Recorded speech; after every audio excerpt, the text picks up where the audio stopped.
Alright, what's up, guys? Welcome to It's a Family and Fair Radio Show.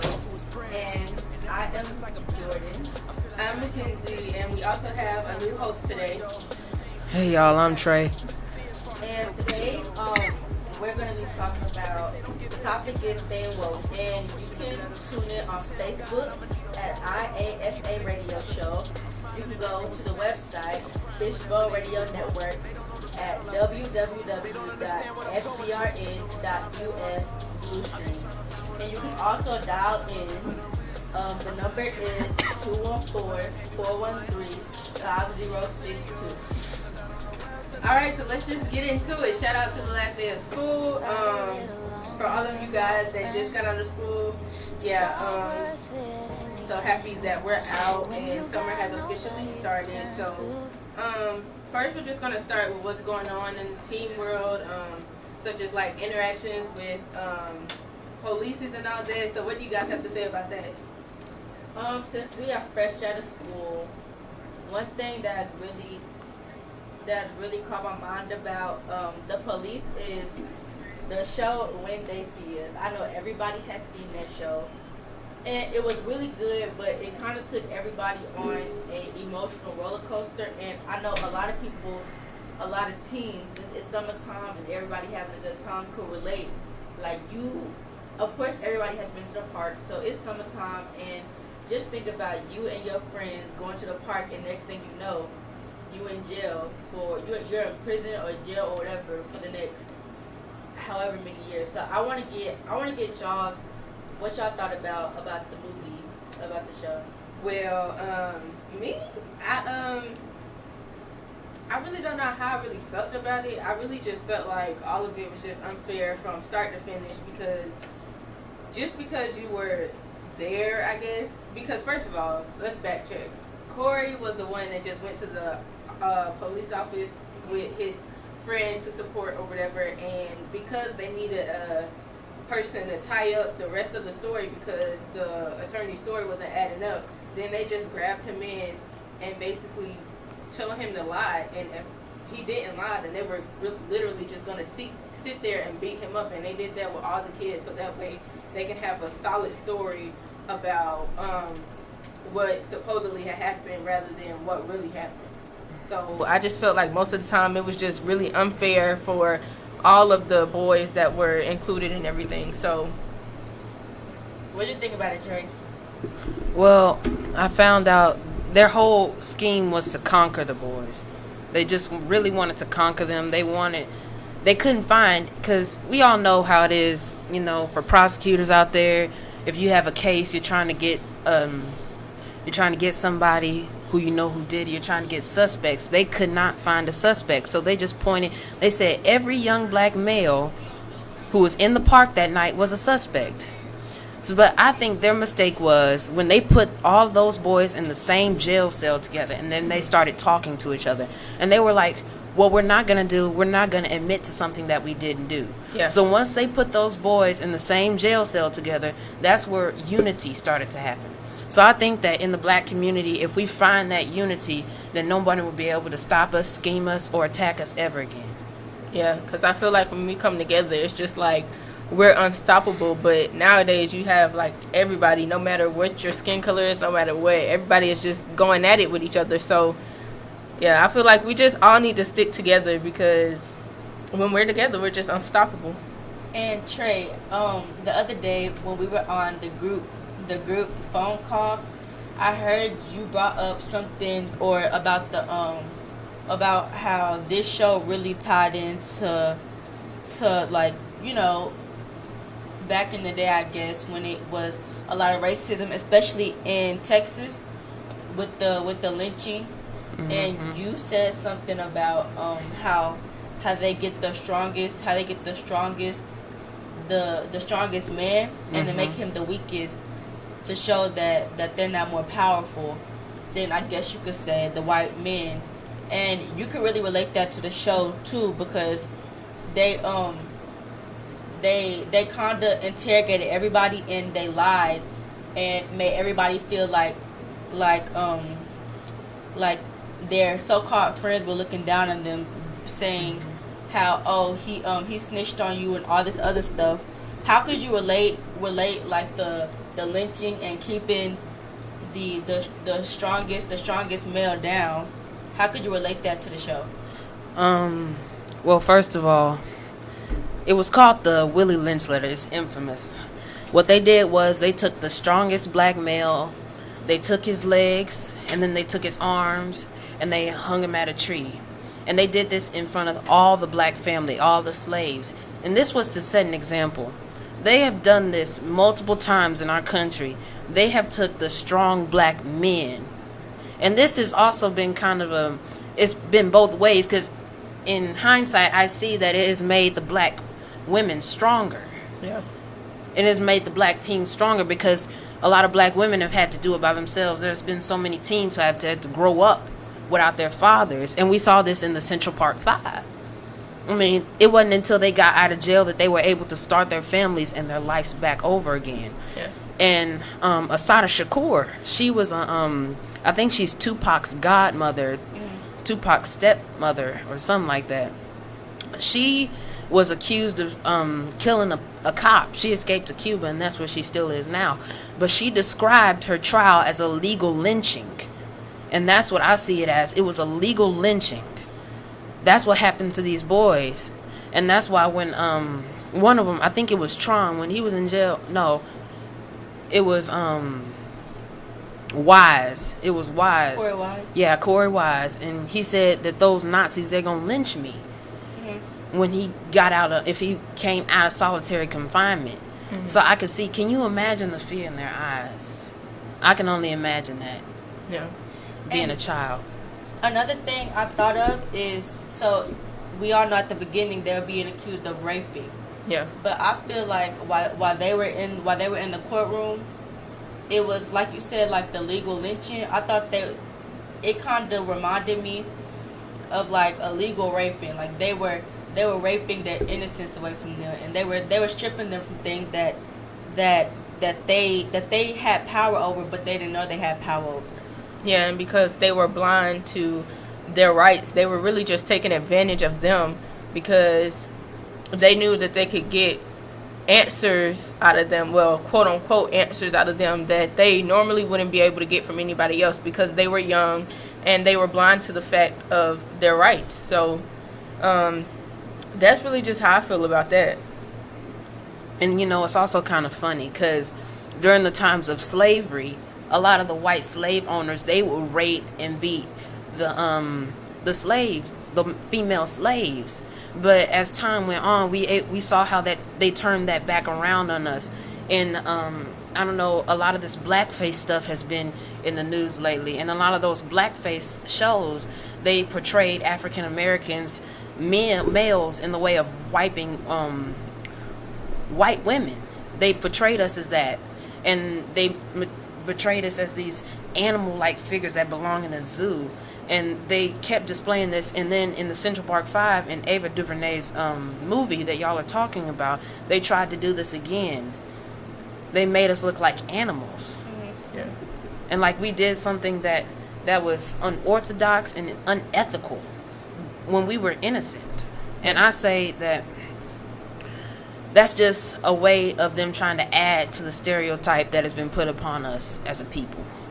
Yeah. I also feel like most of this really has to do with the crowd that you hang around, because if they just stayed where they were instead of trying to follow all the big kids to the park, I feel like a lot of this could have been avoided. However, I still feel like it was wrong for those white people to treat them how they did, but at the same time, like I said, it could have been avoided if they would have just stayed where they were and stopped trying to follow the crowd. And I feel like that's how this all started. How do y'all feel? I think that is how it started. I think it is, and it's still going on today. Like Trey said, you said something about the blackface. Just to go off topic a little bit. Have y'all heard of it's kind of older now, but have you heard of like the designer brands putting like the blackface or monkeys on shirts? Oh yeah, H&M. Do y'all think that was did that on purpose, or was it really aimed towards us? And do you think that black people will stop supporting those really big designer brands because of that? I feel like it was done on purpose until they were caught, because then they tried to make it seem like, oh, well, we didn't know, like that type stuff. But it was all fun and games until they got caught and people wanted to stop supporting them. However, I don't feel like black people will stop supporting them, honestly, because it's such a big name brand and people feel like they have to prove themselves to other people. So I don't feel like they'll stop supporting them. However, I do feel like it was aimed towards us and that they purposely did it. Yeah, I can see that too. And we don't know who's up on the corporate level, but a lot of corporate level executives, they are involved in racist, schemes and things. Like there's this group called ALEC, and they control the prison systems. They're referred to as the Illuminati, but it's actually a real thing. It's called ALEC, the American Legislative whatever. We don't know. But they make laws. And the funny thing about it is some senators have been caught when they make their own bills that they try to put in place for their states. They've been caught not removing the ALEC letterhead on the bill. So when, other senators ask the senator, hey, did you actually make this bill? Or have you been paid? Are you paying somebody? Is this a scheme? Because we see the ALEC letterhead on here. They forgot to remove it. So this is how we got some dumb people in office, because they're being paid. And this is also how the prison systems work too, because ALEC funds all the prison systems. Yeah. And when since we're kind of talking about politics a little now, in the show they use Donald Trump in the show to kind of, I think that Ava DuVernay. Yes, the one who did the movie. I think she did that just to show us who our president really is. But also, Donald Trump really was a part of the Central 5 case, because what he wanted to do is, if you kind of search it up and do your research or whatever, what Donald Trump wanted to do was he wanted to give them like the death penalty. Yeah. He wanted to kill them. And even after, because this isn't no recent case or anything. This has been happening, but what he wanted to do, even after the fact that they were proven innocent, he still feel like they were guilty, and he said that they should still get the death penalty. Yeah, I feel like even now, something popped up on my phone a couple weeks ago with Donald Trump, and basically he's saying that immigrants they can't learn English, and so Donald Trump has just done a lot that's kind of racist, I guess, if that's what you want to call it. It's not just towards, black people, but even immigrants. Like, how could you stop them from learning English when we are in America that speak English and we're learning their languages? So I just don't see how that's fair. I feel like a lot of stuff that he does is pretty unfair. Unethical. Yeah. Impeachable offenses. Yeah. I believe. But it's crazy, because even if we did impeach Donald Trump, or we had enough people to want to impeach him, I feel like it would just get worse, because even if you know who the vice president is, I can't recall his name right now, but if you know who the vice president is exactly like Donald Trump. Yeah. And he's no different. He may be a tad bit better, but like on the outer layers, they're exactly the same. And I think it's just crazy how we do have that type of president today, and we can't really do anything about it right now. Yeah. We honestly just have to wait it out. Yeah. Normally, when you think about a president, you think about somebody that wants to make, their country a better place, wants to unite everybody. But then when it comes to like Donald Trump, it's like, at this point, he's trying to separate everybody. Like, when he wanted to build a wall, he's trying to separate us from, immigrants. And even now, it's like he's not really uniting anybody. He's just using his position as a way to do what he wants when he wants to do it. And we honestly kind of have no say-so, because all of his supporters are just like supporting him in everything that he wants to do. So he's just, to me, that's not what a president is, supposed to do. I just feel like a president is supposed to unite their country, make their country a better place. So, and I kind of have to look at it deeper. This is an old war tactic. Gorgon, divide and conquer. I think he wants to have a bigger role in America. I see it a lot as greed. Because at first, he's not been displayed in such a good light over the years. I guess he thought that by being president, he would kind of, get his mojo back, I think. Because from calling women names over the years, and even what he did with the Central Park Five, saying that he wanted to bring back the death penalty. I think he's just trying to get, Americans to like him again. But in reality, his division, I think he sees it as making him stronger in a way, to where you have all of this power now, and with all this power, you can't even conceive what you're going to do with it. Yeah. And, you have all the Russians and all this is going on, all this foreign stuff. He wants that power because it's making his company stronger. Yeah. That's all I got to say I about have that. something to say. It's kind of off topic, but do y'all think that the death penalty should be brought back? Or is it legal today? I believe so. Yeah, I'm not sure, but I believe the death penalty is in action and still occurs with more serious cases. If we had to say so, I don't think it should be brought back. I feel like when people have a life sentence in prison or whatever, that they should just be able to live throughout that life sentence, and then when they die, that's just when they die. Because I don't feel like anybody should be, just put to death automatically for a crime that they did. Because, at the end of the day, who are we to judge? So, I really don't feel like, if we had to say so, I really don't feel like it should have been brought back. Yes, this criminal justice system of ours is so messed up. It's crazy. Because not only are we going to make you pay your debt to society, but we're going to punish you too. Right. And the thing about it is that punishment can go so far to the point where we're defying our own constitution, which says cruel and unusual punishment. You can't do that. And what I see is even people who are innocent of their crimes are still being put to death today. Yeah. And that's what you call unethical. It's not right. It's unhuman.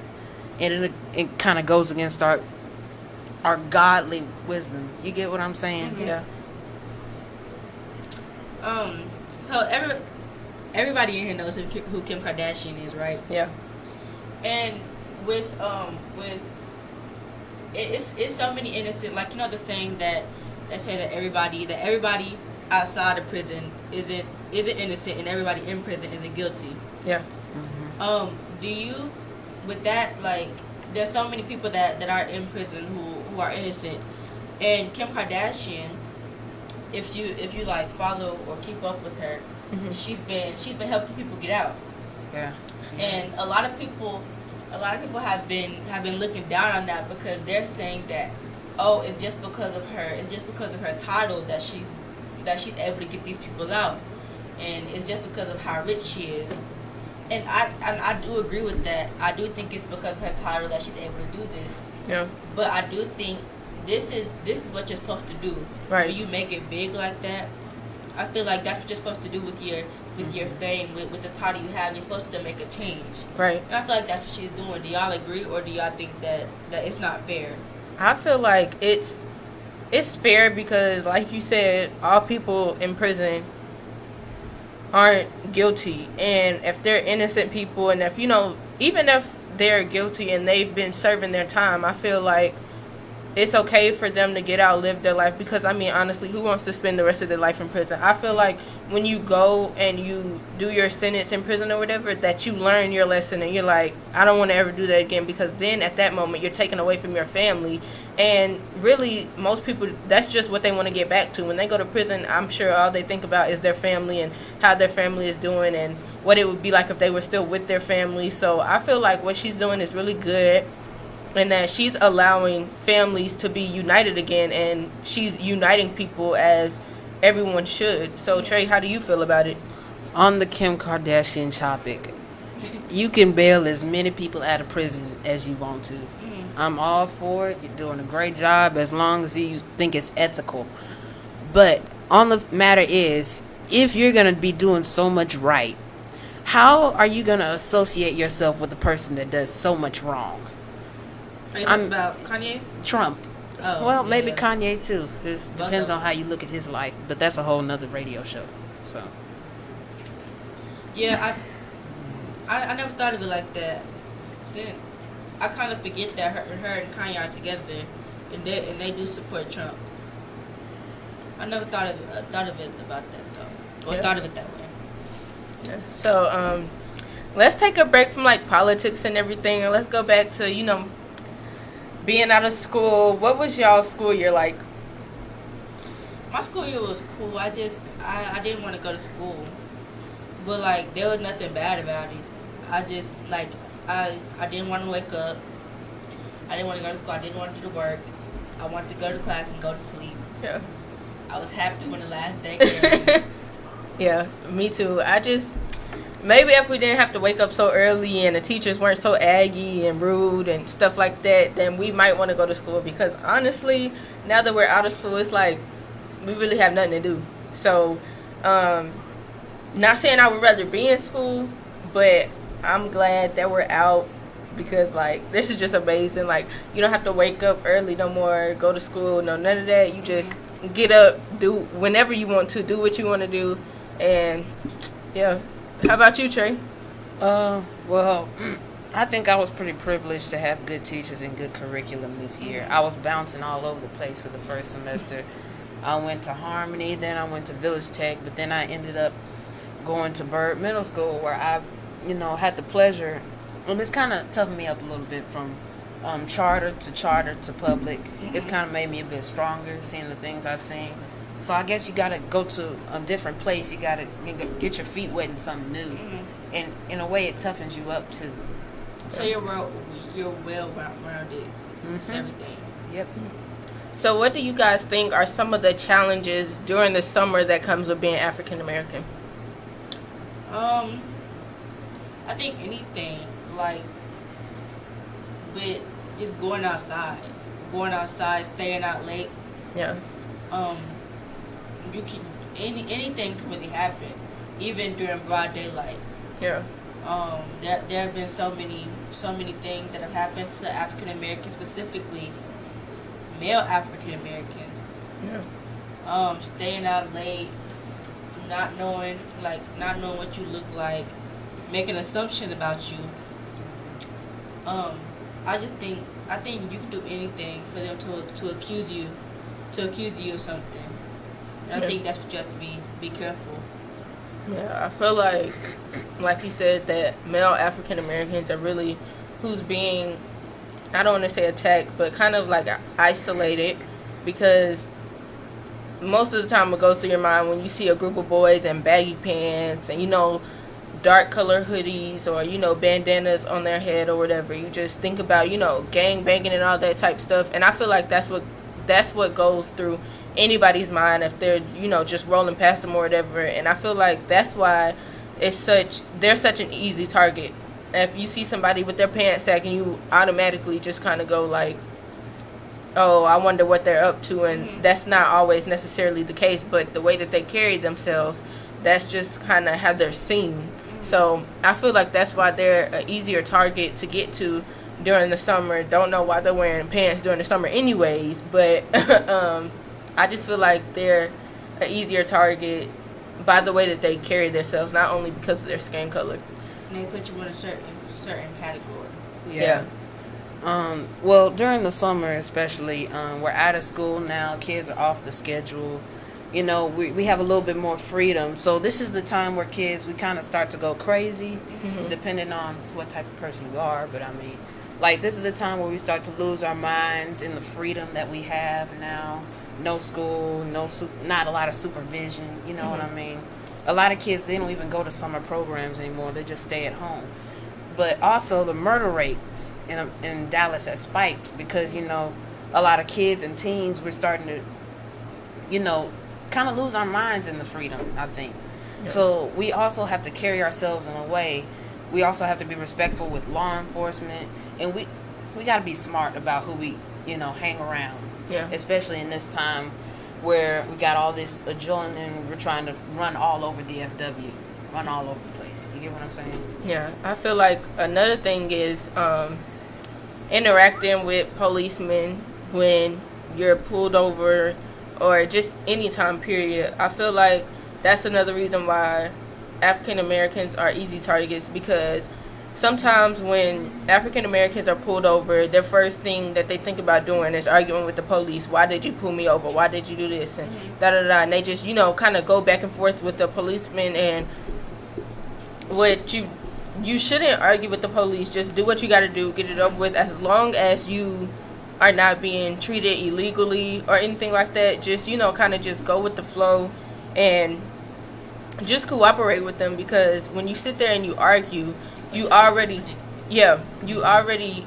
categorized you. They're like, okay, so she or he's a fighter and they're African American, so now I'm gonna make you step outside your car. And then from then on, if you keep on arguing, then there's a likely chance that you will either be arrested or anything like that, because you have just sat there and you've argued with the police and you've gave them a reason to fight back, So I feel like that's another reason why we're easy targets. I wouldn't even say, like, only with the police. I would say, like, black on black crime. Like, because it just happened, like, a few weeks ago or a few days ago. There was a little boy that was 13. He got killed, and he lives in Dallas. I don't know what his name was, but it was made a really big deal because of how young he was. And even T.I., the rapper, he even posted on his social media. And I feel like if we want, as like a black community, if we want the police to look at us differently, then we should take the first step ourselves. Right, we need not to make killing a change. each other. Yeah, we should stop killing each other. And when you stop killing each other, or you stop, it's like just in life, when you stop arguing with somebody, sooner or later, the conflict is going to resolve. Right.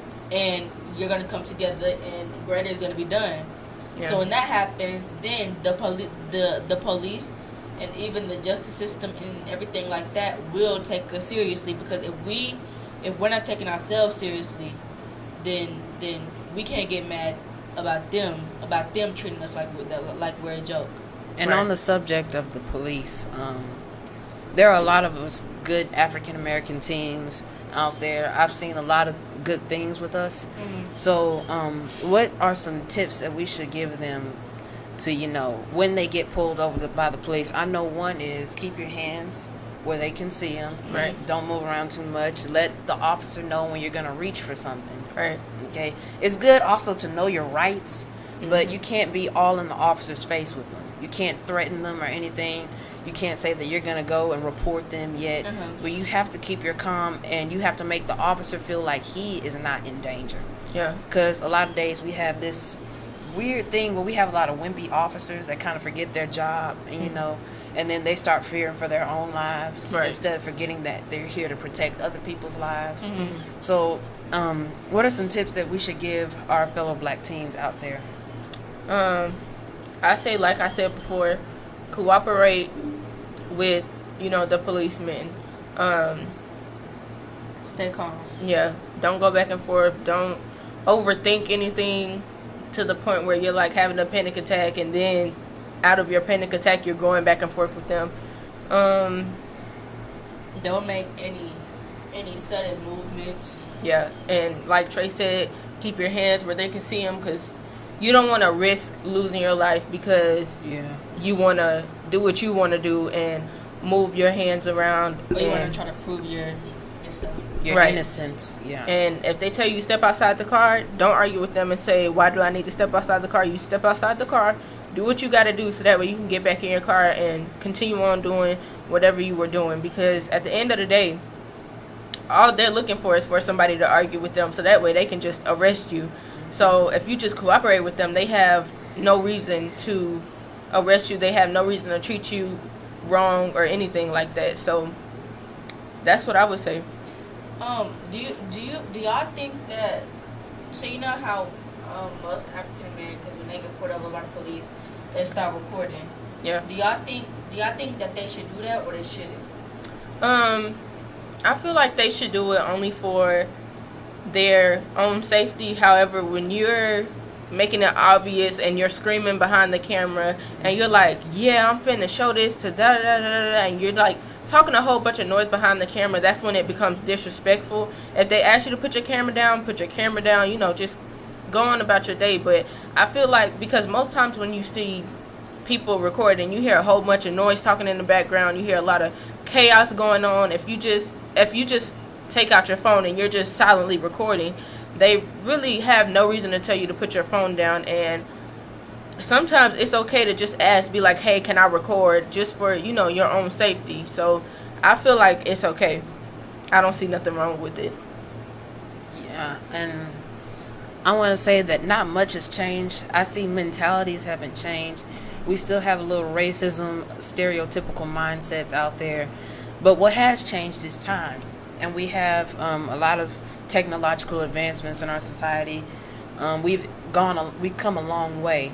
So I see this right here, this phone, it's a tool. We have to use it as a tool and not a weapon. Right. You see, the difference between now and back then, a lot of black people would disappear and nobody would know where they went. Mm-hmm. But now when we get pulled over by the police and, you know, officers are hostile and stuff, well, we can pull out this. Mm-hmm.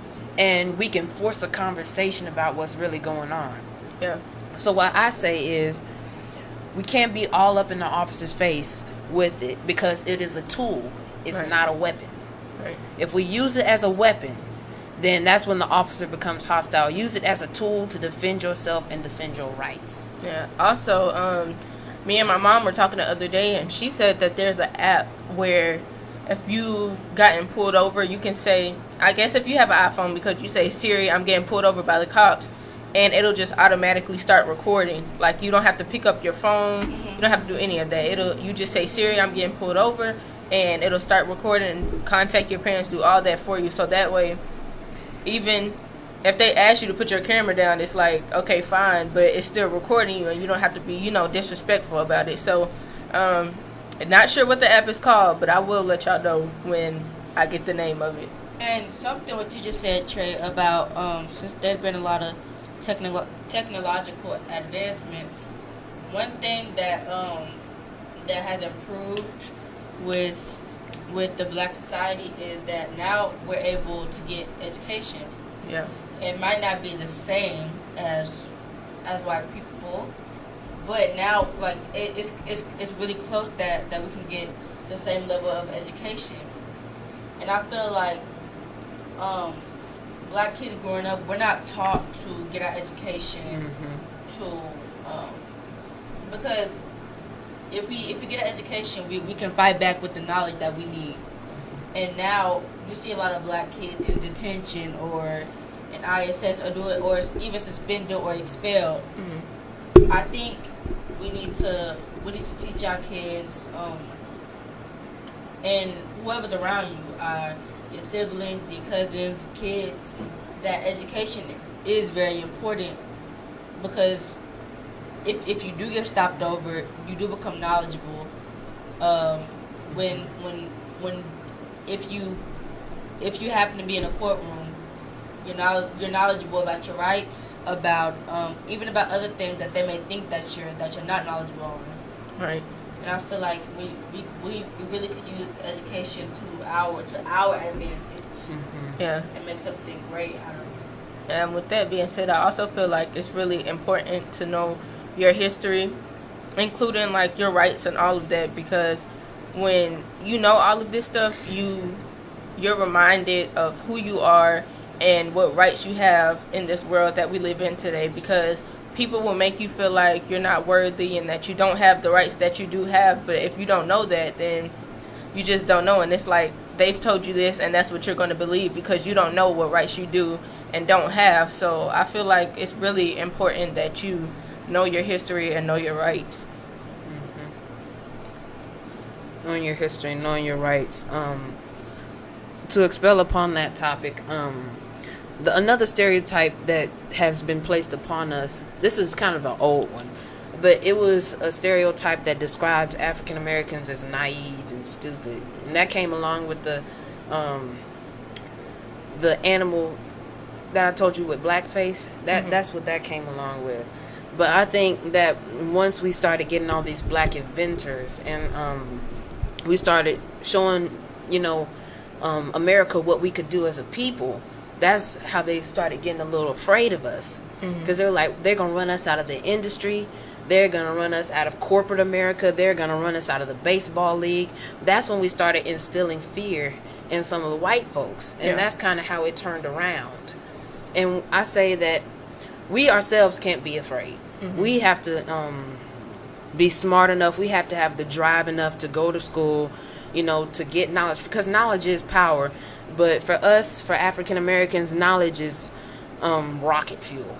Yeah. I know a lot of times knowledge is power. But for us, it's really good for us. It takes us so far as a people. And I think if we start to value our education and, actually want to go to universities and start getting involved in the education system, I think that we can go super farther than, we see it right now.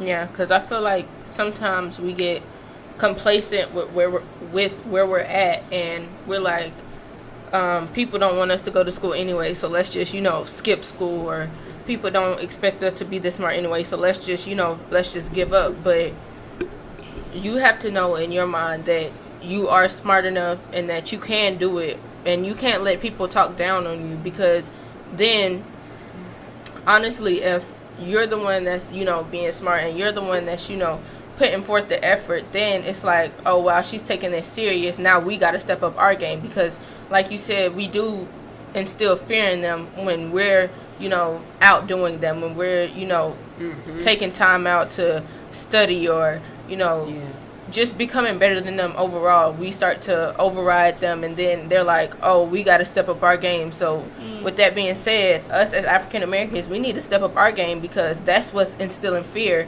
in people who aren't African American. Yeah. And I want to make that on that topic of self-responsibility. Us as teens, us as African Americans, we have to start knowing our responsibility, what we're going to have to do. Because we can't, the system, though it is improved, we're still seeing a lot of the same systems. They are not going away, but they are coming in different forms. First we had slavery, then we had convict leasing, then we had sharecropping, then we had this criminal justice system that imprisons millions of African American men today. So it's just kind of reinventing itself. So I say, in order to stop that cycle, we have to know what our responsibility is with the police, with our day-to-day actions, with who we're friends with, who we hang around. I think that's our self-responsibility as teens in the black community. Speaking of friends, let's say that you're in the same situation, or you're in a situation involving black people, injustice, and things like that, and your friend isn't as knowledgeable as you are about it. Like Corey and Yusuf in the show, they were best friends. Yeah. Yusuf was not knowledgeable of the fact of how police treated black men and black boys. And I think that is a reason why Yusuf and Corey got caught up, because Corey was trying to stop Yusuf from going to the police. Right. And it kinda caught the police's attention, and that's what made the police take them in the first place. So even though we say watch who you hang around, I think that I do think that you should watch who you hang around. So like, talking about the influence they give on you. But I definitely think that if a person is less knowledgeable than you in some places, because it's not all the time, they're not bad people. It's just that they didn't grow up the same as you. Right. So I feel like instead of like just dissing people and turning them away. You should educate them on life and what they need to work on, because the answer with friendships is not always turning them away. Right. I think you should educate and you should help them in different situations there. Yeah, and with that being said, I don't feel like you should choose your friends based off their looks, based off how smart they are, because at the end of the day, there are people who are going to be not as smart as you, and there are going to be people who are smarter than you. And so what you have to do, you have to educate those who may not be as smart as you. And even if y'all don't end up being friends in the long run, you still had the opportunity and you used the opportunity to educate them on something that they may not have known, but you did. So you were able to educate them, and then, now you've made a change just by educating them on something that they may have not known, and now they know. So I feel like that goes for any and everybody. If you're smarter than somebody and you know that, and you know that they're not as educated as you, go ahead and educate them on whatever, whether it be their rights, their history, any of that. Go ahead and educate them. And even if someone is smarter than you, be open to let them, educate you. So that's really what I think about that. And if you have anything to say about the topic that we're on, or even the show that we're doing, you can definitely call in. The number is 214-431-5062. I'm going to say it again. The number to dial in is 214-413-5062. And you can speak on the movie or any topics that we have spoken on. And you can share your opinion with us. Yes, definitely. An important aspect of the movie was the fathers. Mm-hmm. I guess we all have different situations when it comes to our fathers. Mm-hmm. Do you think, or we have a caller. Okay. Hello. Hello. Hi. I think what you teenagers are doing, I think what you all are doing is absolutely phenomenal. But to take it to the next level, I would like for you all to address what can adults and parents to their kids when it comes to respecting themselves, respecting where they're going, and making sure they make sound decisions when they're around their friends, when they're away from home. Yes, sir. So what he asked was, could they hear that? No, I couldn't hear it. Yeah, they couldn't. Could you hear it? Yeah, I could hear it. What he asked was, what can parents do? What can the adults in the black community do to help educate kids on how to interact and how to carry themselves in a responsible way that would, I think from even when they're younger, you can start them on the right path. Teach them, instead of sugarcoating stuff, teach them about what growing up what growing up looks like. If they are African American, teach them what the truth is about us. Teach them our history. Make them knowledgeable on who we are. Teach them about education. How we could use our power to fight back. And do you have anything to say about it? Yeah, I feel the same way. Like, teach your kids, allow them to, go back, learn their history. That's really like what you can mainly do. Like, teach them their background, their history, and everything, because they, at the end of the day, they need to know this stuff. They need to know where they come from, and they need to know why the world is the way it is today, because at the end of the day, history repeats itself, and they just need to go back, learn their history, and know kind of why the world is the way it is today. Trey, what do you have to say about it? I think that this also goes around with in the black community, us uplifting each other, but on a more personal level, like with families. I think that if parents educate their kids on what to do when getting stopped by the police, I believe they call it the talk. Sitting around the table, telling your kids at a young age, look, this is what we as African Americans have up against us. This is how you tackle it. This is how you stay away from the justice system. This is how you stay alive. Right. So I think that if parents have this conversation more frequently, and not just once, but remind their kids, especially if you have a teenager who is about to start driving, I say that you go ahead and have that conversation with them, Yeah, and also, this kind of goes with the movie The Hate You Give. I'm not sure if you guys have seen it or not, but at the beginning of the movie, the father was basically, he had taught them what they need to do when police pulled them over, and he was basically teaching them their rights and the rights that they have being an African American. And to me, that was a really powerful movie because at the end of the day, this is what parents need to do. They need to start, teaching their children, and maybe not in the same way that he did, but they need to start teaching their children how to interact with the police. They need to start teaching them what their rights are, what they can and what they cannot do, and, stuff like that. So I feel like that was just a really powerful movie, and that it kind of ties in with what was asked. So, yeah. Thank you for calling in. Thank you. So, wait, is he still there? No, he's not there anymore. So, Yes. What other challenges do y'all think faces African Americans today? Well, on that topic, I think that people have three things. They have foresight. A lot of people can see the car coming.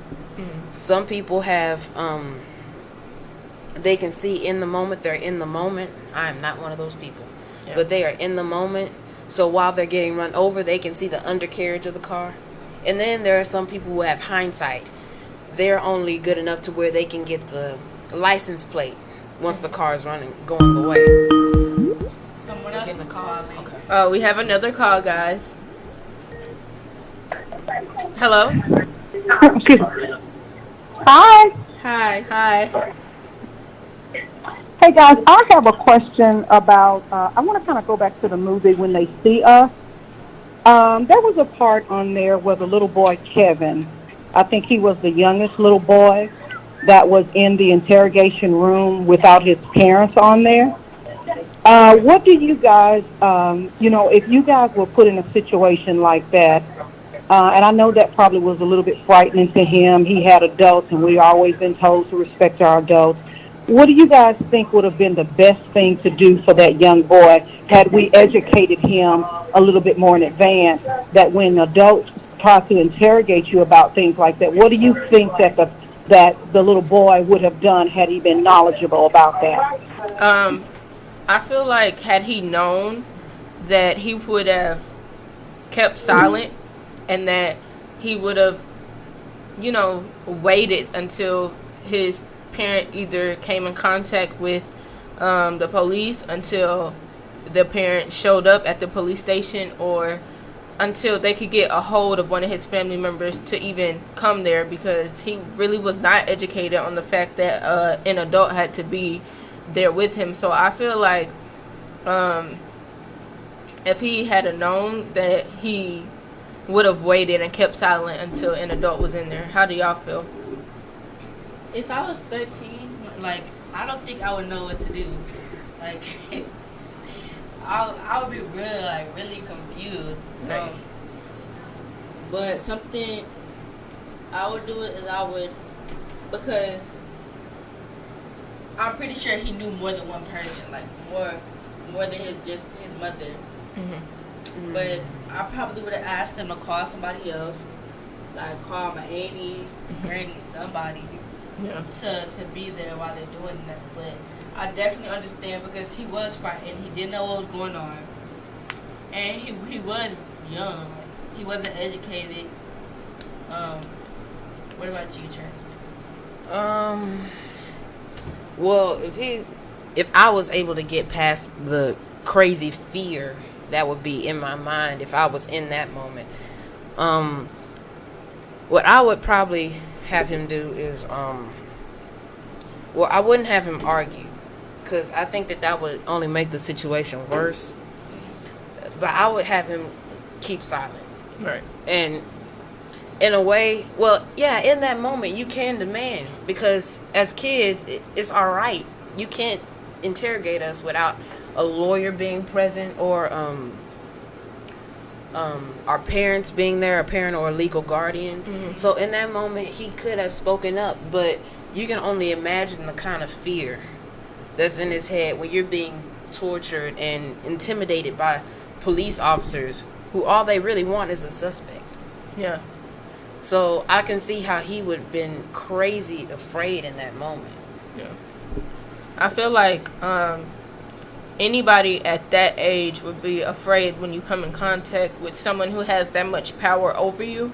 Because if that was me, I would be thinking that I'm about to get arrested. I would be thinking, like, where are my parents? Like, why are y'all questioning me like this? Why are y'all beating me up like this? All of this would be going through my mind at one time. So I can only imagine the fear that was going through him as he was just sitting there without his parent being there with him to kind of, guide them. Because the other boys had their parents with them, and they were in there while they were, being interrogated. So at least they had some kind of comfort in knowing that, my parents are sitting like 2 feet away from me. So, I'm able to kind of be relaxed. But at the same time,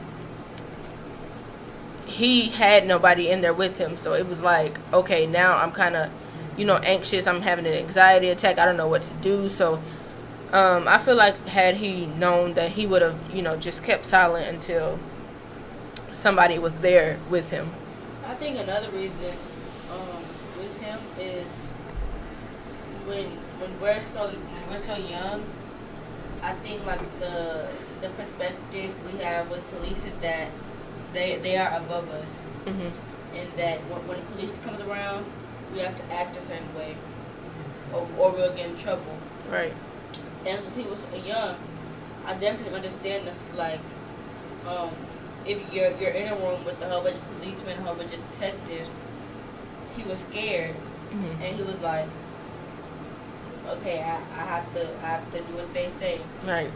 And then like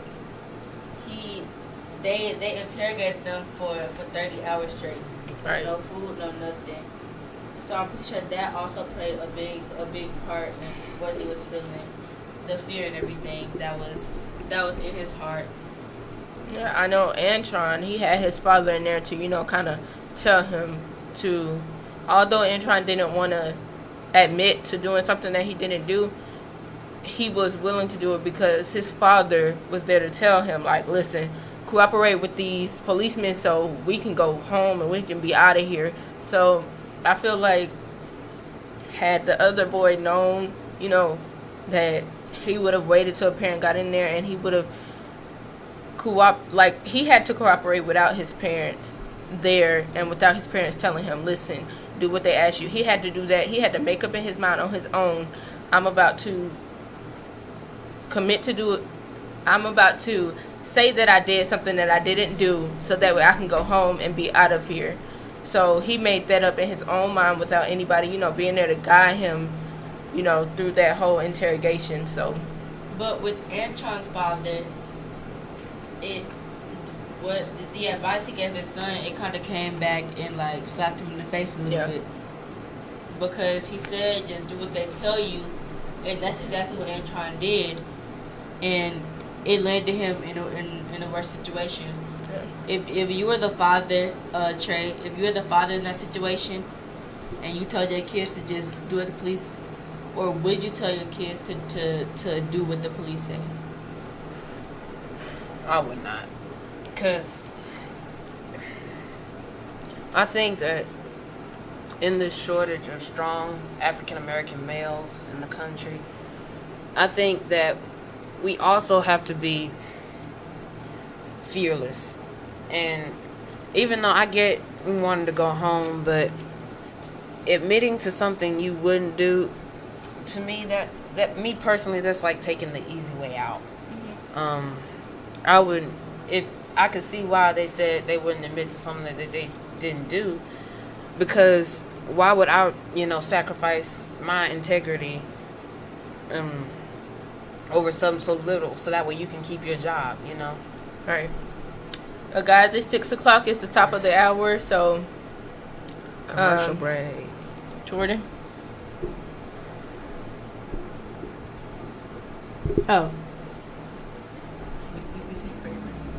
Huh?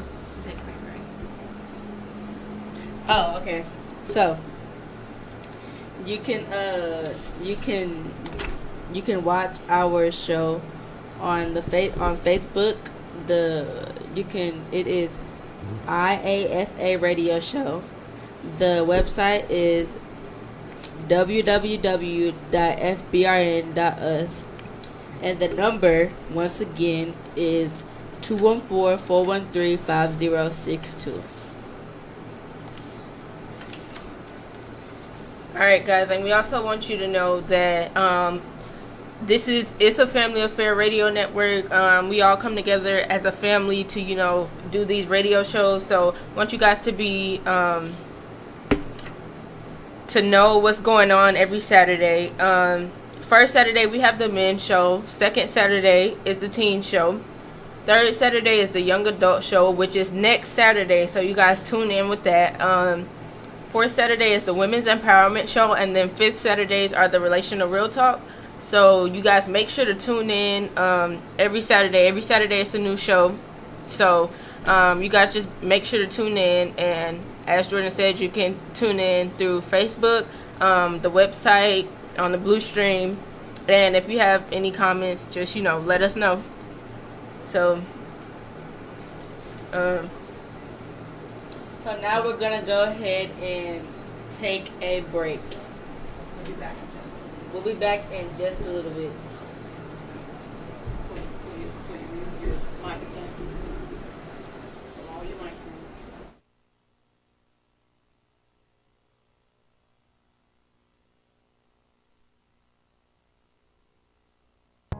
Just fight a little longer, my friend.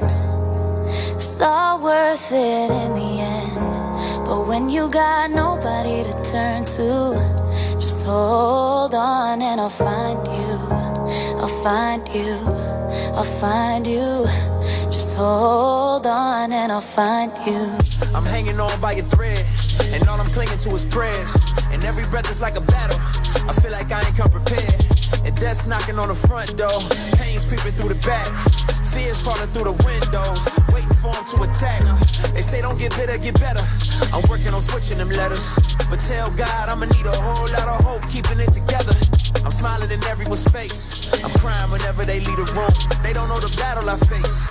They don't understand what I'm going through. The world trying to play with my soul. I'm just trying to find where to go. I'm trying to remember the way. I'm trying to get back to my home. But I can't do this on my own. That's why I'm just trusting in you. Cause I don't know where else to go. And I don't know what else to do. Just fight a little longer, my friend. It's all worth it in the end. But when you got nobody to turn to, just hold on and I'll find you. Just fight a little longer, my friend. It's all worth it in the end. But when you got nobody to turn to, just hold on and I'll find you. I'll find you. I'll find you. Just hold on and I'll find you. I'll find you. I'll find you. Just hold on and I'll find you. They say fear haunts you and pain hates. I say pain strengthens and fear drives faith. And I don't know all of the outcomes, don't know what happens tomorrow. But when that ocean of doubt comes, don't let me drown in my sorrow. And don't let me stay at the bottom. I feel like this hole is too deep to climb. I've been looking for a way out, but I settle for a peace of mind. Picking up the pieces of my life and hoping that I put together something right. Tell me all I got is all I need. Tell me you gon' help me stay and fight. The world tryna play with my soul. I'm just tryna find where to go. I'm tryna remember the way. I'm tryna get back to my home. But I can't do this on my own. That's why I'm just trusting in you. Cause I don't know where else to go. And I don't know what else to do. No, don't let the fear make you feel like you can't fight this on your own. You know I'll be there.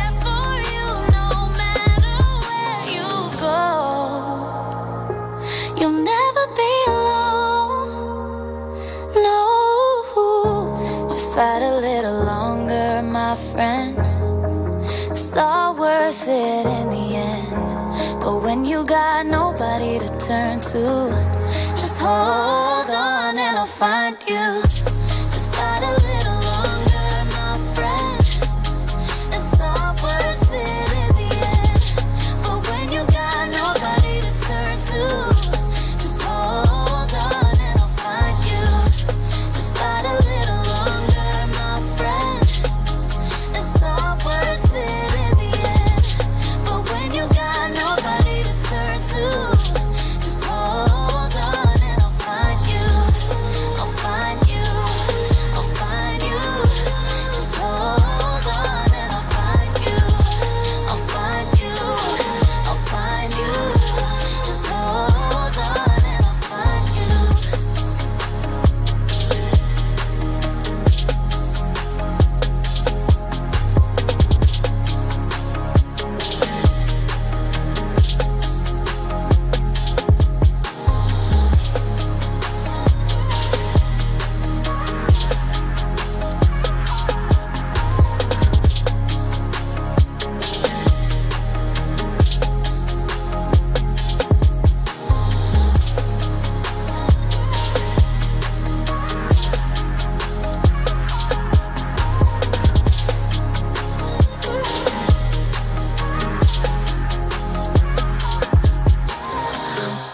Hi, this is Sherry, And Pastor Derek Davis. and we're with Ask Doc Sherry. Our show is from 4 to 6 p.m. every Wednesday. On our show, we talk about sexual abuse, harassment, bondage, and strongholds. Tune in every Wednesday from 4 to 6. We're in the Blue Bowl on Fishbowl Radio. Jump in. When it's time to advertise your company, business, product, service, think fishbowlradio.com. The largest personality-driven internet radio network in the world, operating 24/7 with over 100 diverse shows, music, talk, news, inspirational, sports, entertainment, 750,000 listeners a month and growing, local, national, global. Now is the time to take advantage of the growth potential of internet radio advertising with fishbowlradio.com. Call 817-633-4880 and jump in.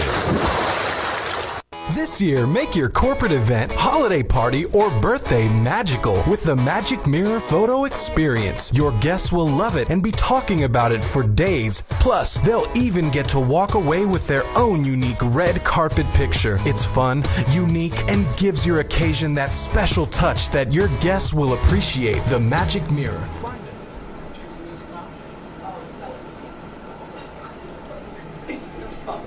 Alright, what's up guys? We are back from our break, and just to if you are just joining in, you can join in at Facebook at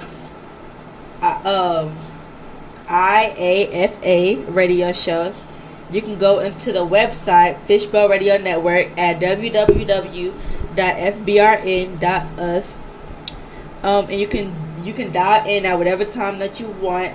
The number is 214-431-5062. I'm going to repeat it. It is 214-413-5062. Also, let's remember this is a family affair radio show. Just to remind you guys, first Saturday is the men's show, second Saturday is the teen show, third Saturday is the young adult show, which will be next Saturday, so make sure to tune in. Fourth Saturday is the women's empowerment show, and then fifth Saturday is our relational real talk. So make sure you guys tune in, and we're going to start the second half of our show now. Mm-hmm. So our first topic today is fathers. Fathers can be a sensitive topic for multiple people, but we're just gonna speak on fathers, since Father's Day is coming up. What we're gonna do for our fathers, things like that. So who wants to start it off? Well, I guess we can just start off with saying our relationship with our fathers. Mm-hmm. So my relationship with my father is pretty good. We talk whenever we get chances to talk. We make sure we keep in touch. We really don't have anything negative between our relationship. It would only be like miscommunication at times and not communicating at times. So that's pretty much how our relationship is. We still are kind of like pretty close, although my parents are not together, he has still been, you know, a father. He still provides for us, and he's always here if we need him. So, what about y'all? Yes, on the subject of fathers, my father, he's very supportive, and it's good to have good supportive male figures in the life for females and males. You know, females, their father being in their life, it affects what type of husband they choose in the future. And for young black men such as myself, having a good father in their life, it affects how we carry ourselves as adults. So, yeah, I think my father's done a great job with me. Well, I don't communicate with my father. I never really have. I don't see him.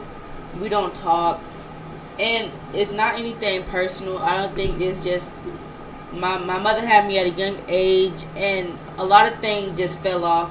So I think that's the reason. But I don't take anything too personal. But I do agree with you. Father being in a girl's life does have an effect on them, with the husband that they choose, the type of woman they are, how they present themselves. I do think that it has a big impact. How about you? I feel like it does too, because in the long run, your father is the male role model that you have like for a lifetime. That's the man that you look up to while you're growing up, and you watch how he treats your mother. You watch how, you know, he treats women, period. You watch how they carry themselves, because eventually that's what you're going to look for in a man when you get older and you want to, you know, like find a boyfriend or find a husband. That's what you look for. You try to like look for your dad in them, and, you know, see how you just look for your dad in them and see how, you know, they treat you, see if how they treat you is anything compared to the way that they treat, you know, the way that your father treated you. And I feel like sometimes girls think that, you know, the little nail dates or the ice cream dates are just, you know, you just go for the material things, but I feel like it's deeper than that. And when your father, you know, doesn't take you to do these things, you're like, you kind of just start feeling down about like why they're not taking you to do these things. And then you go out and you see other people, other little girls with their fathers, and you see them holding hands and, you know, going to get ice cream, going on nail dates, because they're spending, you know, intimate time with their fathers. And it's like, it almost feels like, you know, your father doesn't make time for you when, you know, they're not there. So yeah. On the subject of fathers, it's important. We all know that it's important to have a good, you know, strong black structure in the family. You know, I don't know what the saying is. Not the what are the? I don't know. They are the foundation of the family. That's what they say. Yeah. So what do we do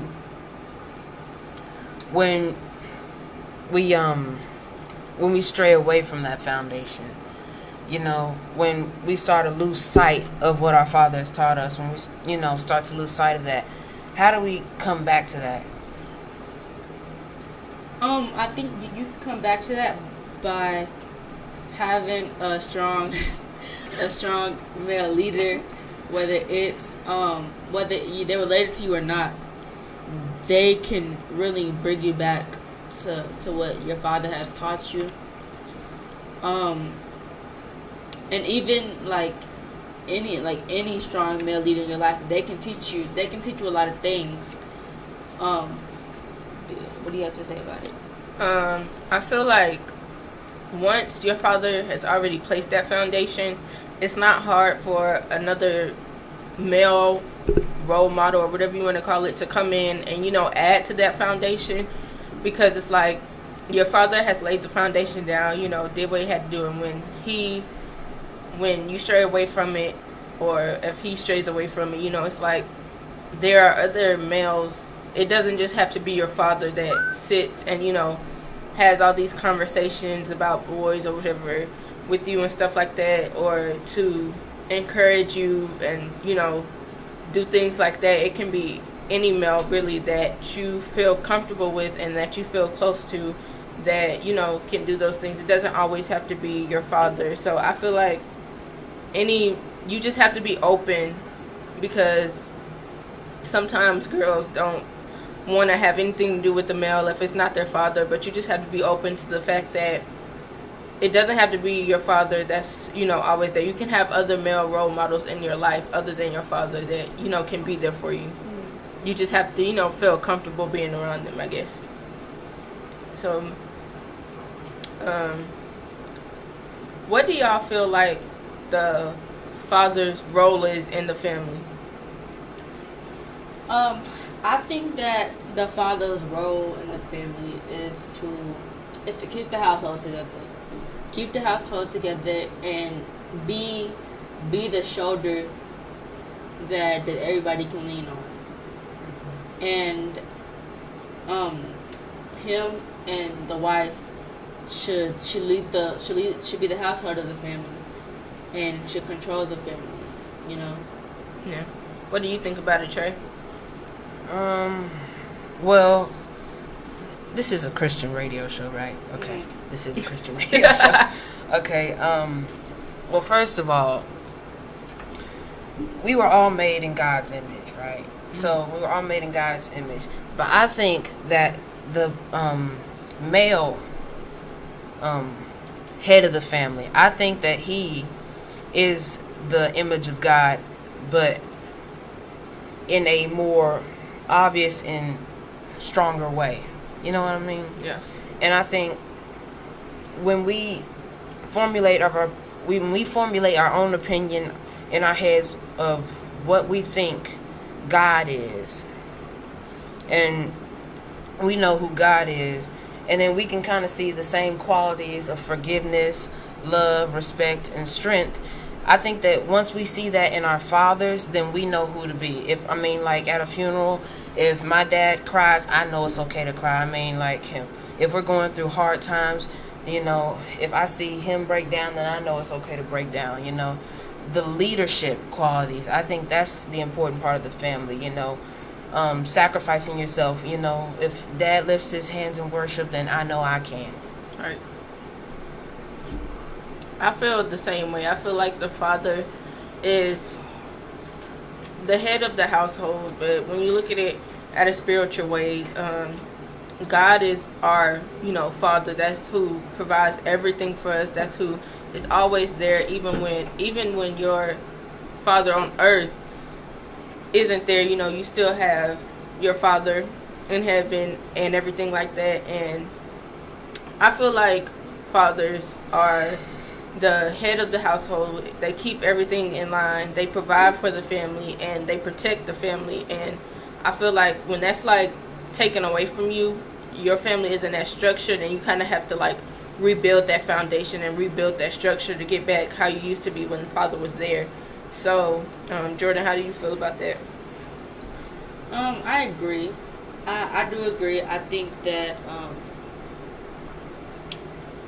that like keeping structure in the family had a lot to do with the father being there. But I have a question, like, why do y'all think a lot of, or most of the time, it is black fathers that fall off from their kids' lives? I feel like it depends, because you have fathers that have different traits. Some of them have selfish traits and, you know, stuff like that. So when a father is selfish, you know, they want everything to themselves, and then when they realize that they have to share everything that they have with, you know, their family in the house, and it comes to making a sacrifice, and when fathers don't want to make that sacrifice, then it's just like, I just, you know, don't want to be a part of this family anymore because I want to have everything to myself. And so when they have that selfish motive, it's like, you know, why am I even here? I could be having all this stuff to myself, but I'm sitting here having to share with my family, and it's almost like the selfishness is a force to like push them out of, you know, the family. So Trey, what do you feel? As far as fathers, the importance. No, like why? Yeah. Why do fathers like? Why do you think black fathers mainly aren't in their kids' lives as much as other people? That's a hard one. But let's see. I think. Well, there's two main points. Well, maybe three.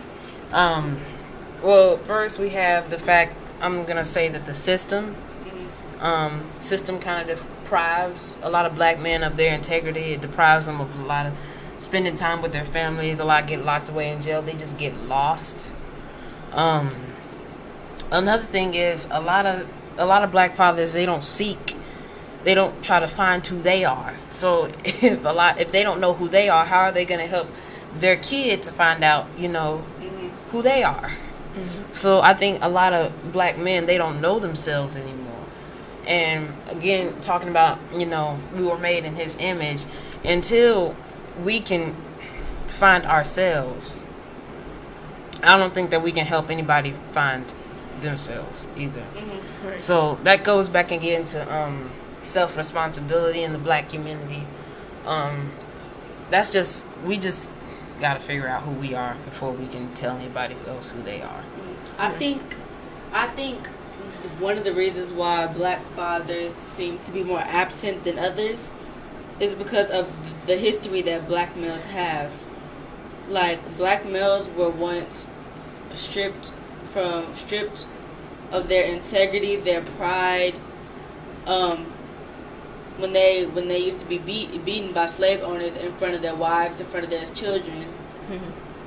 And when it comes to a male, and correct me if I'm wrong, Trey, when it comes to a male, I feel like their image about themselves, especially to their family, is one of the most important things to them. Because that is what creates them. And I think when a black male has been stripped of something like that, it kind of makes them wanna go away and never come back. And since that has been shown so much in generation after generation, it's just been a downfall in so many black or African American males to be with their children and set a good example, because they don't know what a good example is. So I think that's and for all of the African American males who are in this situation where they have fallen off, I don't know whether it's a midlife crisis or if we're talking teenagers who don't know who they are, I'd say is what we have to do first is we have to look in the Word. Because, like I said, we were made in God's image. So first we got to know who God is. Let's find out what God is. Let's find out who Jesus was. We got to know who he was in order to know who we are. So what should we be doing? How should we be uplifting other people? How should we behave in public? How should we carry ourselves? You know what I'm saying? Yeah. And then some of it is pride. Pride is one of those things where if you have too much of it, it becomes toxic. Yeah, and that's a problem. So, are you going to stay away, too prideful to come and show your more vulnerable self? Because that's how a lot of men out there are. Or are you going to come back to your family, come back to your children in your most vulnerable state and show them what happens when you fall off, but then have the same strength to get back up again? And then be an inspiration for your son or daughter, that when you get lost and when you forget who you are and when you make mistakes, that you can still rise back up again. Yeah, I feel like I just want to put this out there that, like, for boys and men, it's okay to cry in front of your family. Like, it's okay to cry, period, because it just shows that you have emotions and you have feelings. Because most of the time fathers walk around, and because they try to be, strong for their children, they might not, cry or, show their real emotions. And I feel like, honestly, it's very powerful for children to see their fathers cry, because I just feel like real men cry. If you're a real man, that you will cry in front of your family, you will cry with your family, because it's just a way of releasing things. But when you don't cry and your anger builds up, sometimes they take it out on their family, and that's what, you know, causes divorce and separation and stuff like that, because they're not willing to pour out, you know, their emotions to their family. So I just want to let y'all know it's okay to cry. Why do you think, and any callers, if you want to touch in, why do you think men have been taught that crying or showing vulnerability is a bad thing? Right. Well, that's more scientific in my opinion. That can go into testosterone and all that kind of stuff. But I think it's also just kind of how we were made, like from the dawn of ages before Jesus came. You know, we had kings and queens and emperors, and men were, I see it as, we were really prideful.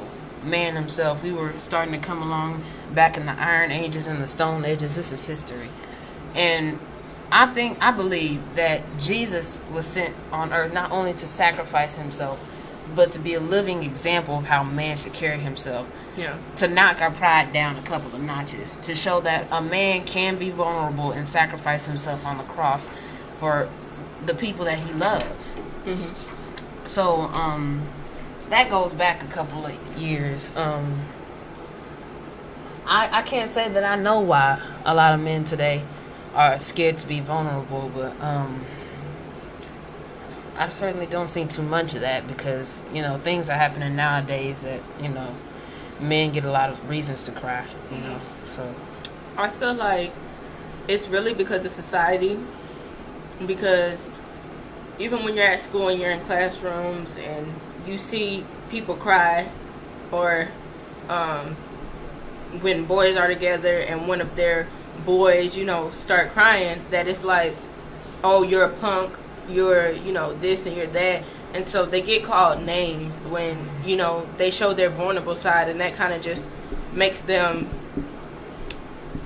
avoid showing their true emotions and stuff like that. They don't want to cry in front of their friends. They don't want to cry, period, because now it's like, oh, I'm a punk if I cry and stuff like that. And that's what society kind of names men when they cry, or names males, period, when they cry. They kind of call them punks, or, you know, a coward, things like that, because of their vulnerable side, when in reality that's something that some women look for in a man. They look for their vulnerability. So that's kind of how I feel about that.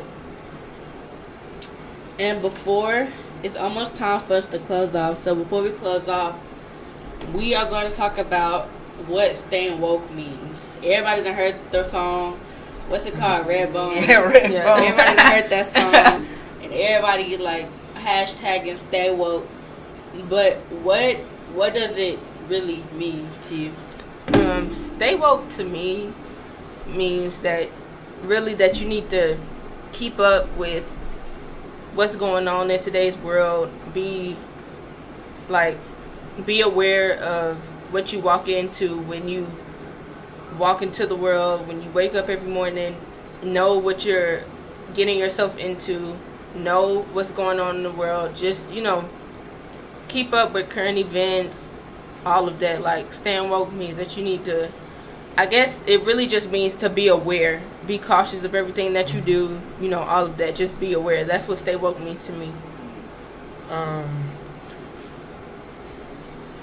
I have actually the real definition of stay woke. It's something that I've kind of memorized. It's a political term of African American origin that refers to a perceived awareness of issues concerning social justice and racial justice. Here's my definition. Staying woke means that you know your purpose. It also means that you know that you are aware of the fact that this system is built against you. Right. That this system If you get lost in it, it will not care about you. It will treat you as a number, and it will lock you away forever. It's also knowing about our current administration and who he is as a person, and how he also does not really care about certain minorities. That's what saying woke means. And when you are woke, here's the good thing about when you're woke. It comes as more of not a pride, but it makes you proud in knowing who you are.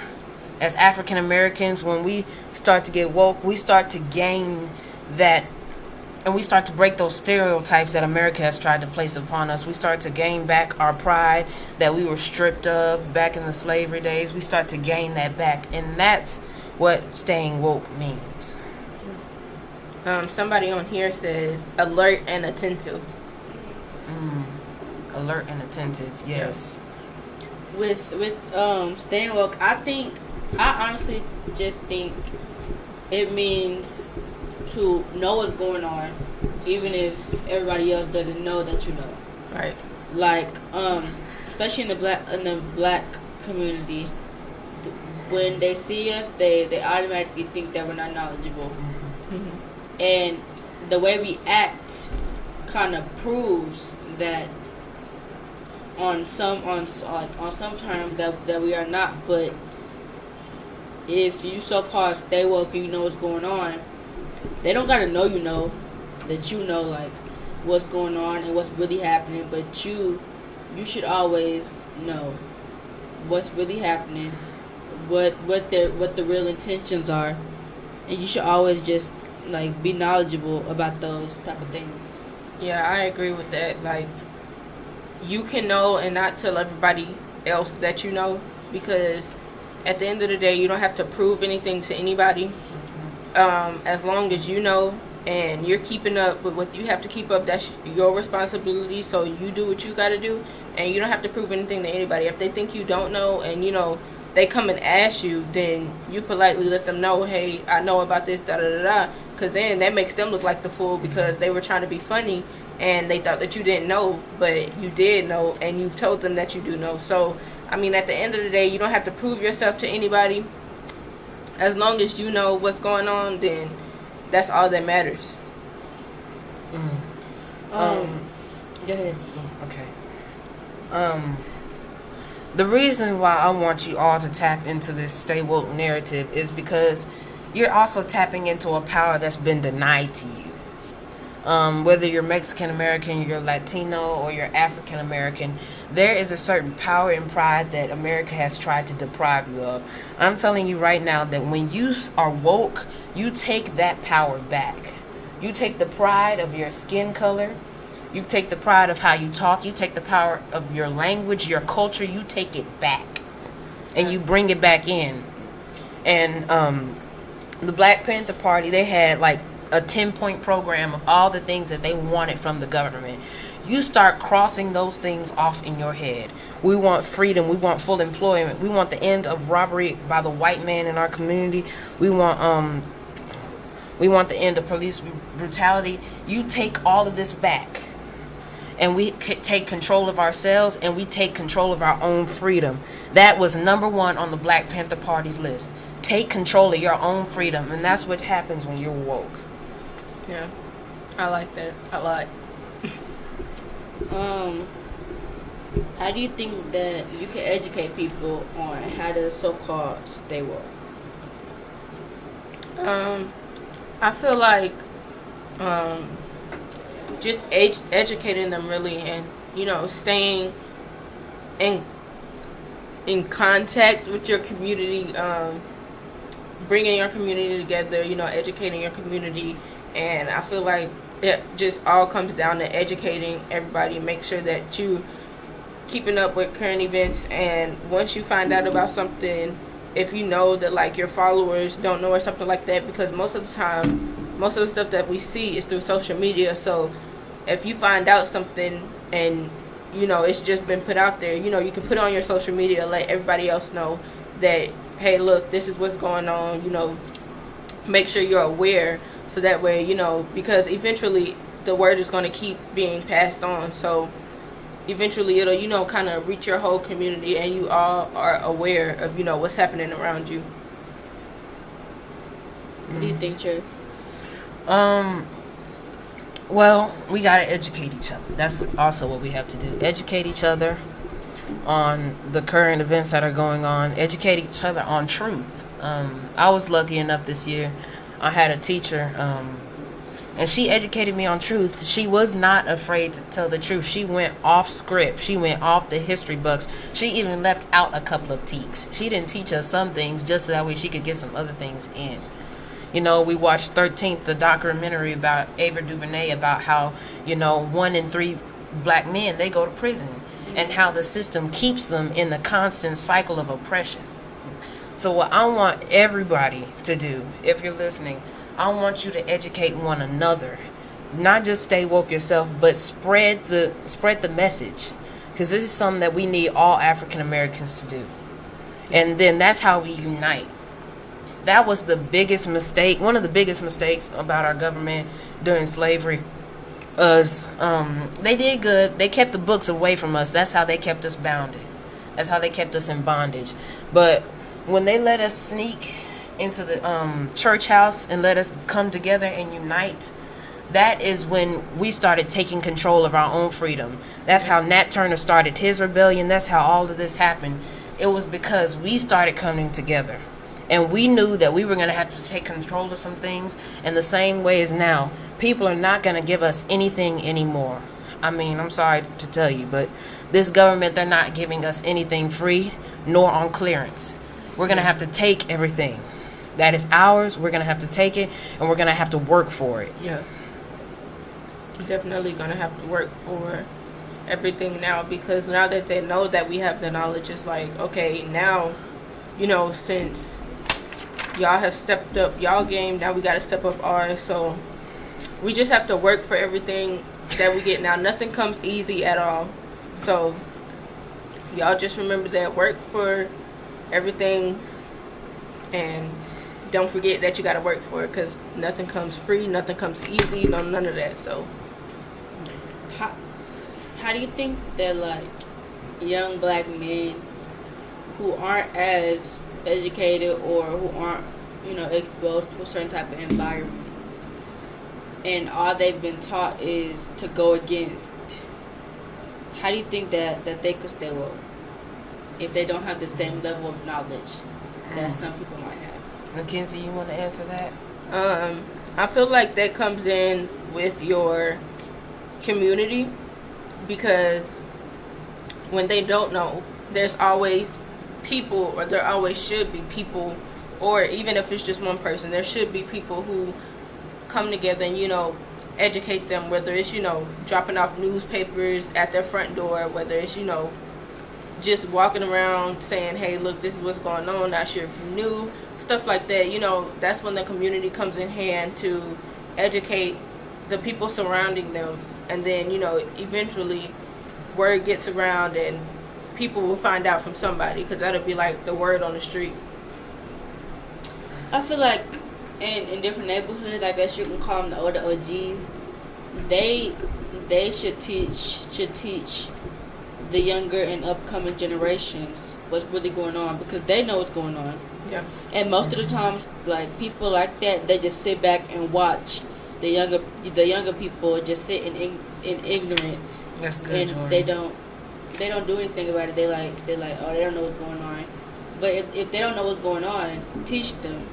Right. And I feel like, and especially in the black community, we should be open to share our knowledge, because I feel like now, since we have the opportunity to get knowledge, everybody is so knowledge hungry, kinda, and nobody wants to share what they know, because they think that once somebody else knows what they know, they're gonna go further than them.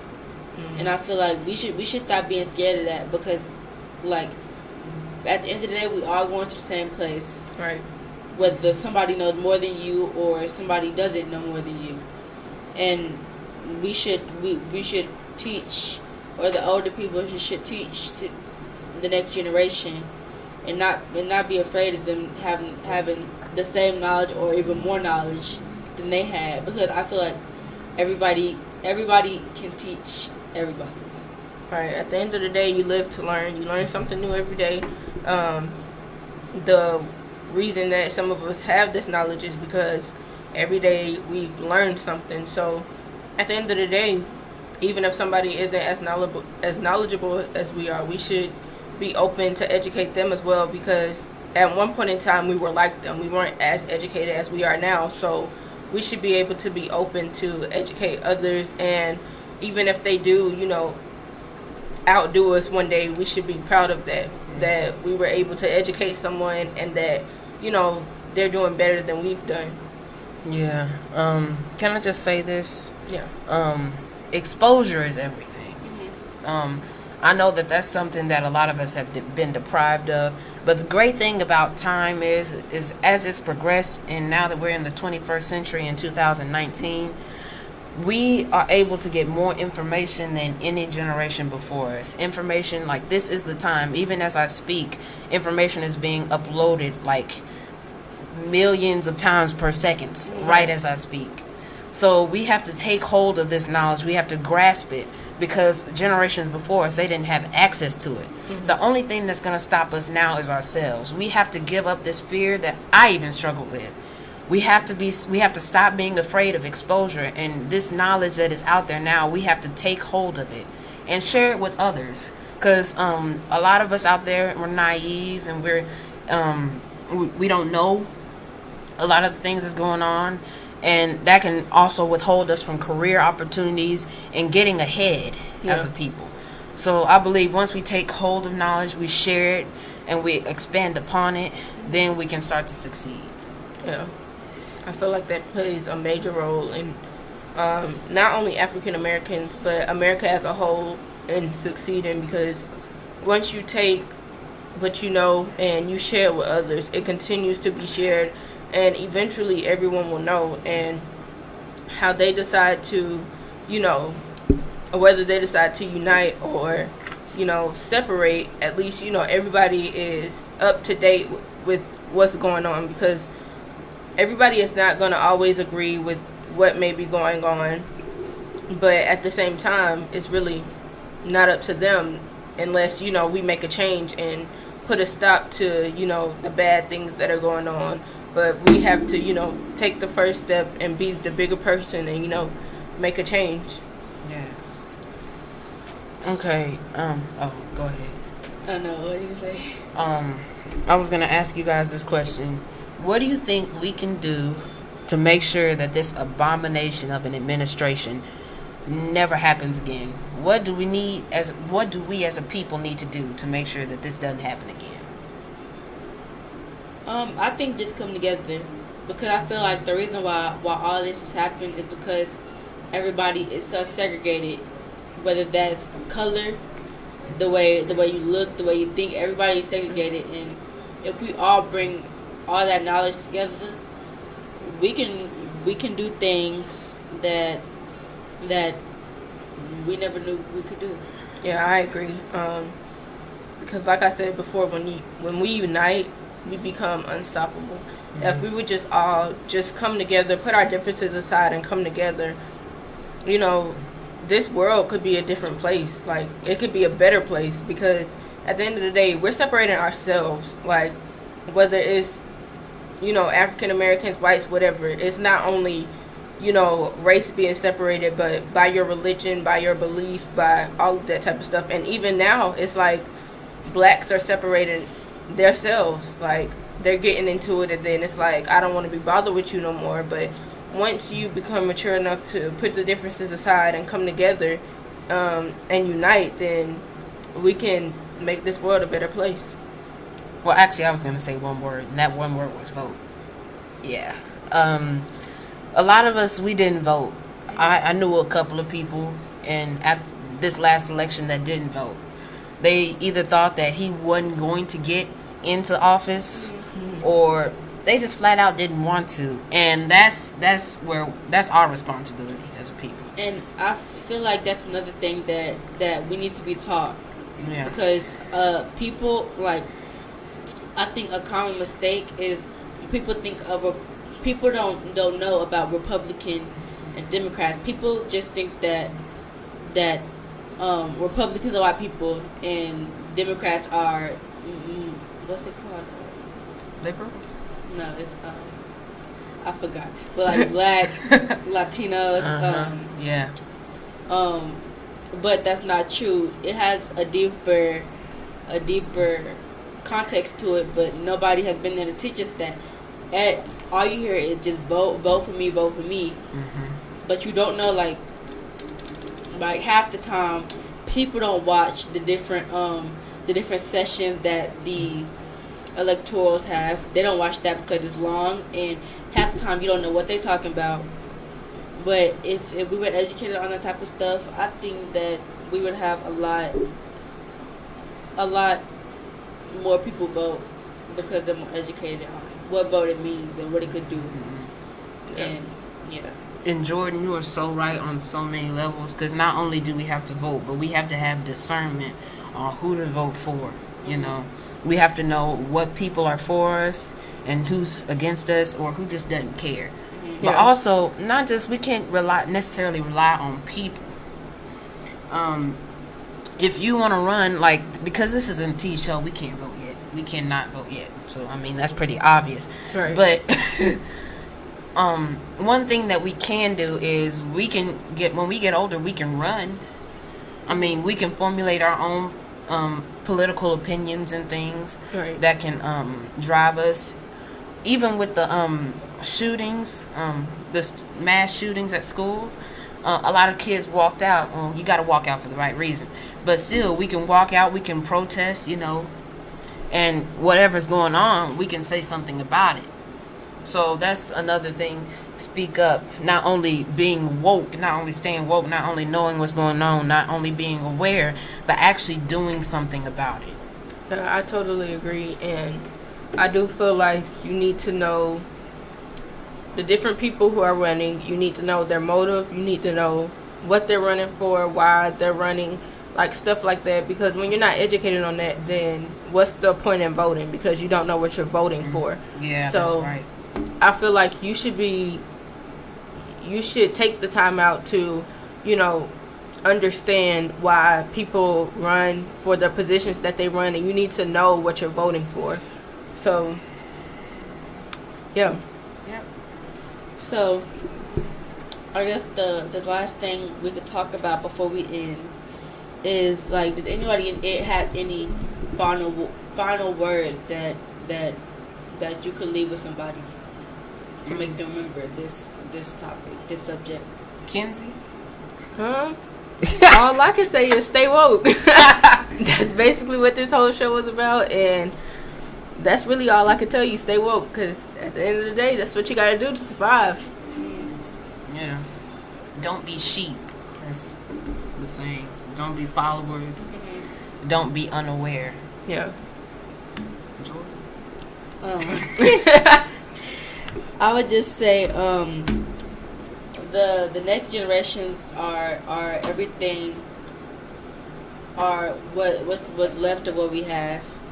So we need to educate them, because we can talk about making the world a better place, but we're not going to be here forever. Right. So we need the next generation and the generations after to be educated, and that is our job, and people above us, their job. Yeah. So. Yeah. What I'm gonna end off saying is, not only do I want us as people to be awake, but I don't want us to be drowsy either. When we get up, I don't want us to be, tired, walking around the house, still half asleep. I want us to be fully awake, aware, and ready to act. Those are actually 3 A's. Fully awake, aware, and ready to act. That's what we have to be. And we've seen that even with our old president or Barack Obama. He encouraged, what was his slogan? Yes, we can. Yes, we can. Not only did he have the courage to run, but he encouraged everybody else. And he said, and it was his ode as a country. He said, yes, we can. We can go further than it looks. Despite this hard times, he came in right after 9/11, right after Katrina. Despite these hard times, yes, we can make it. And I think that if we say that as a people, then we can finally beat the system that is trying to bring us down. You know, we can finally stop beating each other, and we can finally unite. And unity is what it's all about, in my eyes. One of the things in the Black Panther Party program, it said, we want the freedom, we want the power to determine the destiny of our community. Community was the thing. Community, us as a people. So once we find community, I think that, you know, we can go far. Yeah, I also feel like, I just want to say, you don't have to be an adult to make a change. You don't have to be an adult to wake up every morning and have a motive to go and, you know, do something great to change the world, because I feel like most teenagers haven't made up in their mind, I need to wait till I'm grown to, you know, do this, that, and the third. But honestly, you can start today. You don't have to wait. You can start today. So that's what I want to leave y'all with. Oh, Trey Matthews. What? He's going to close us out. What can I close out with? Let's see.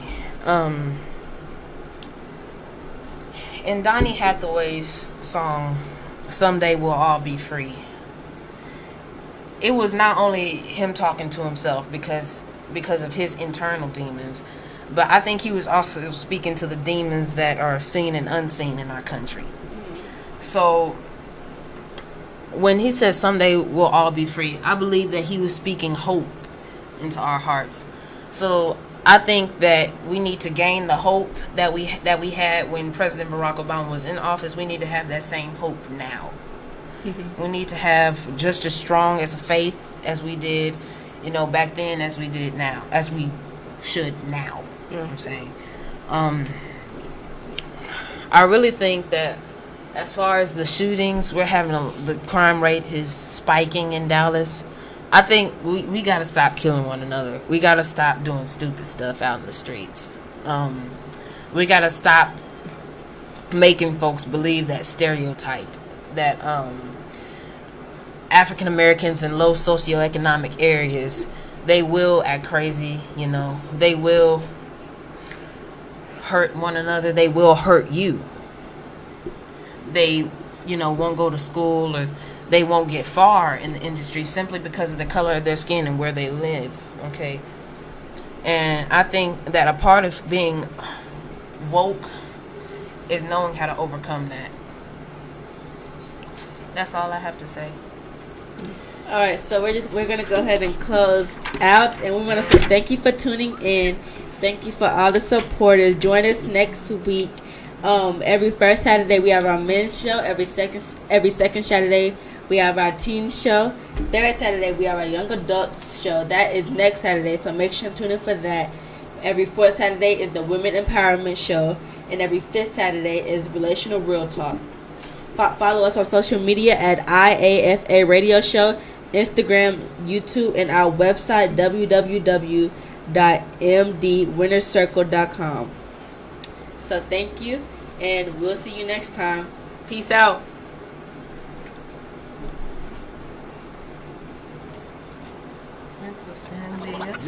Yo, this Solo Lucci, and you are now tuned in to Fishbowl Radio. This year, make your corporate event, holiday party, or birthday magical with the Magic Mirror Photo Experience. Your guests will love it and be talking about it for days. Plus, they'll even get to walk away with their own unique red carpet picture. It's fun, unique, and gives your occasion that special touch that your guests will appreciate. The Magic Mirror. Find us